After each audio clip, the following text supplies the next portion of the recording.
dan mereka harus menurunkan sebanyak 7 kg dalam seminggu. Jadi bahkan mereka ini sampai gila-gilaan melakukan diet ekstrim. Mereka harus siap untuk diikuti oleh sasaeng kemanapun mereka pergi. Mereka rentan mengalami cyberbullying.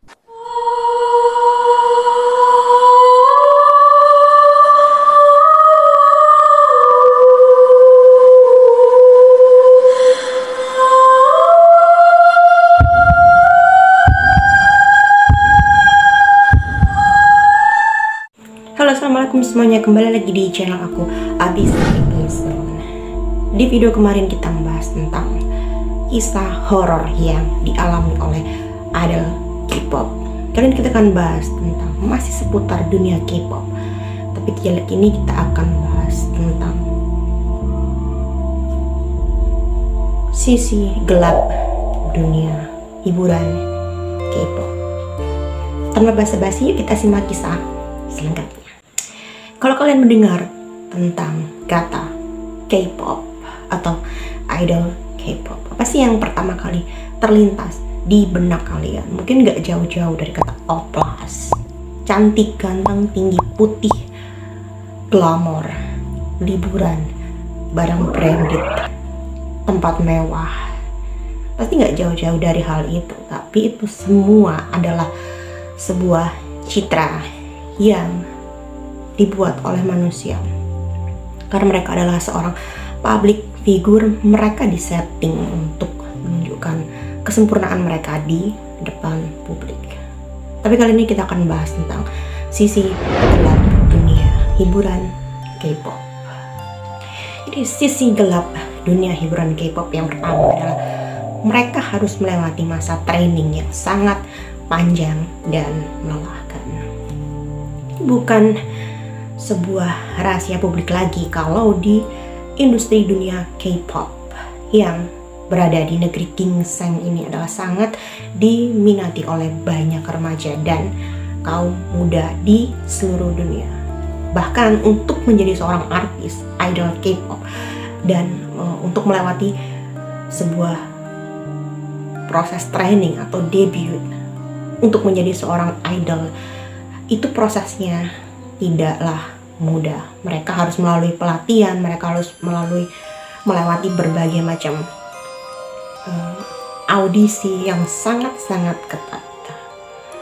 Bahkan proses selamanya masa training ini tidak diketahui lamanya. Mungkin untuk secara rata-rata mungkin menghabiskan waktu 4-5 tahun atau bahkan lebih dari itu.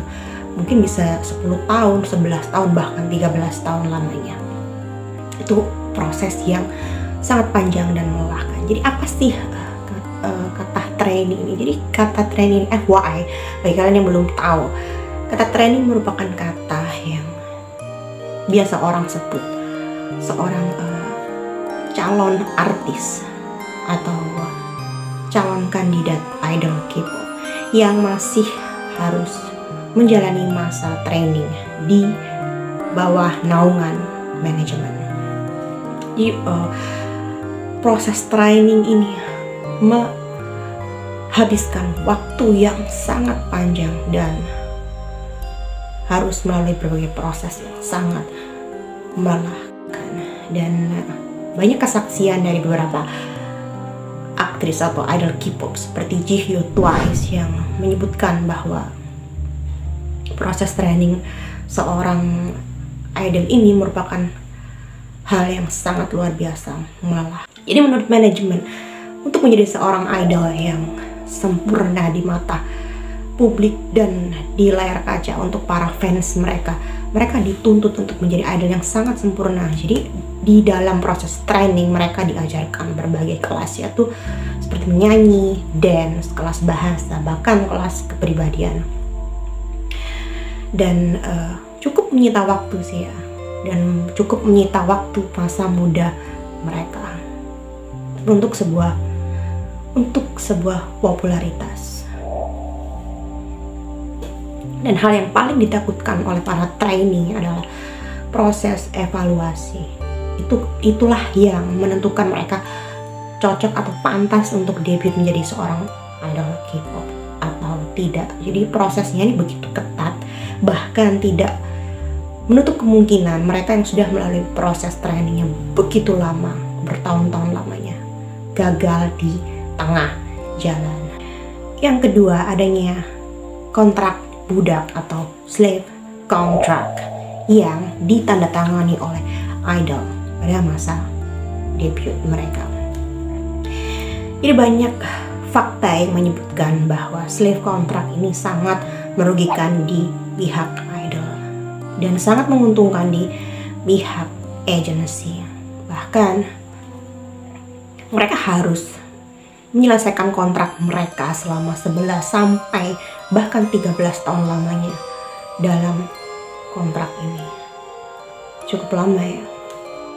Bahkan ada idol atau artis K-pop yang sudah melakukan rekaman tapi mereka tidak mempunyai penghasilan karena mungkin mereka masih terikat oleh kontrak budak ini. Yang ketiga, masalah sistem pembagian pendapatan antara idol K-pop dan juga agency. Jadi di samping proses atau kontrak kerja yang begitu lama, jadi masalah proses pembagian pendapatan ini menjadi hal yang sangat rancu ya di dunia hiburan K-pop. Pada lazimnya idol K-pop hanya mendapatkan 10% dari penghasilan mereka dan 90% diberikan kepada agensi mereka. Walaupun 10% ini bukan nominal yang kecil ya, tapi tetap kayak terdengar kayak nggak adil gitu kan ya.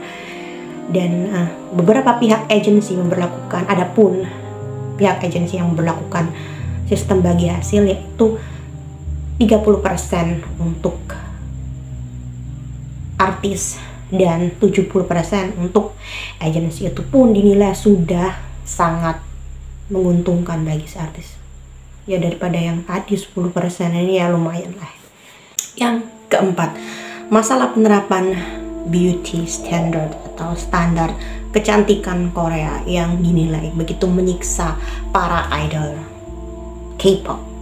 Jadi penerapan standar kecantikan Korea yang dinilai sangat menyiksa, gak jarang ya, kebanyakan agensi menyuruh para artis mereka untuk melakukan bedah plastik atau operasi plastik demi untuk menunjang penampilan mereka, dan mereka diwajibkan untuk merubah ketika pihak agensi bilang, oh kamu kurang mancung, kamu kurang seksi, kurang ini.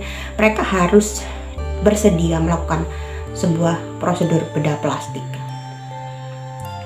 Dan gak heran ya mereka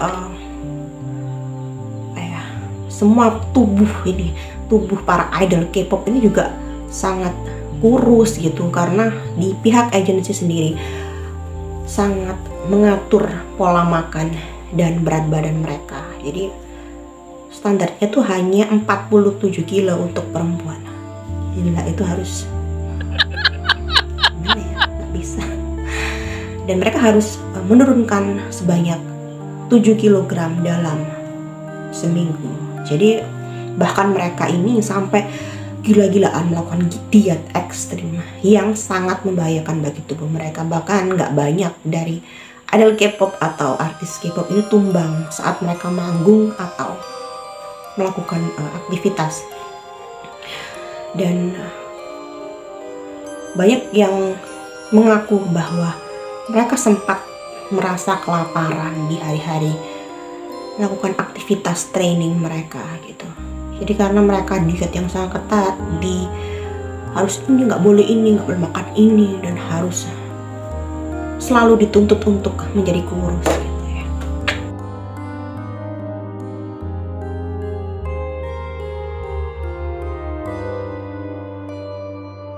Yang keenam, kehidupan pribadi mereka sangat-sangat dibatasi. Jadi semua para idol K-pop ini dilarang untuk menjalin hubungan dengan seseorang gitu ya, dilarang punya pacar, dan semua ruang gerak mereka diatur oleh pihak agensi itu. Kayak punya CCTV selama 24 jam mungkin nggak nyaman ya bagi mereka. Dan tapi itulah faktanya di dunia hiburan K-pop.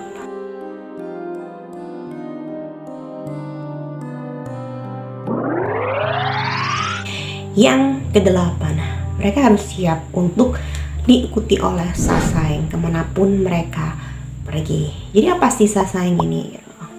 FYI, bagi kalian yang belum tahu tentang sasaeng, sasaeng itu adalah fans yang sangat obsesif dan sangat-sangat mengganggu para idol K-pop, bahkan membahayakan bagi idol K-pop. Jadi fans yang tingkat kebucinannya ini sangat-sangat bucin sekali, sangat sudah tingkat dewa gitu kan ya. Bahkan dari mereka sudah dilaporkan melakukan hal-hal yang sangat tidak masuk akal gitu.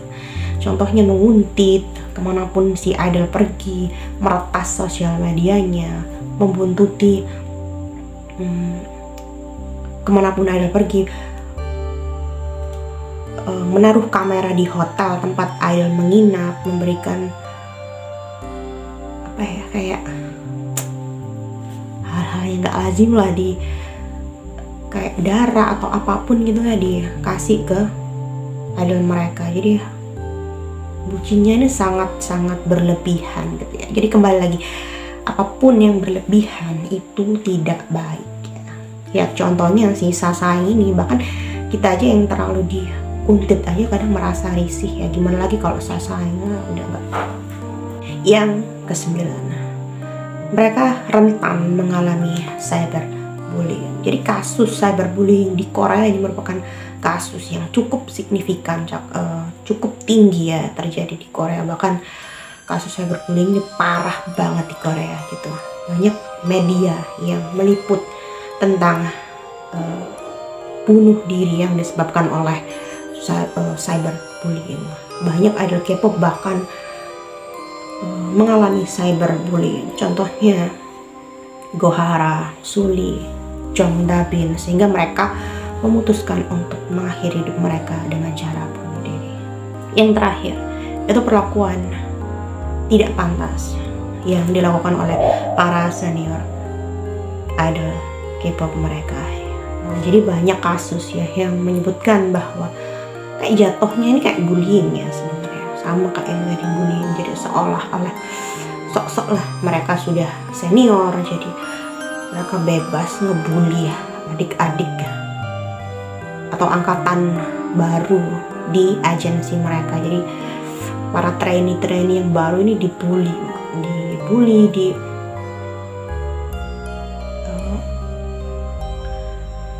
tekan gitu ya oleh para senior mereka.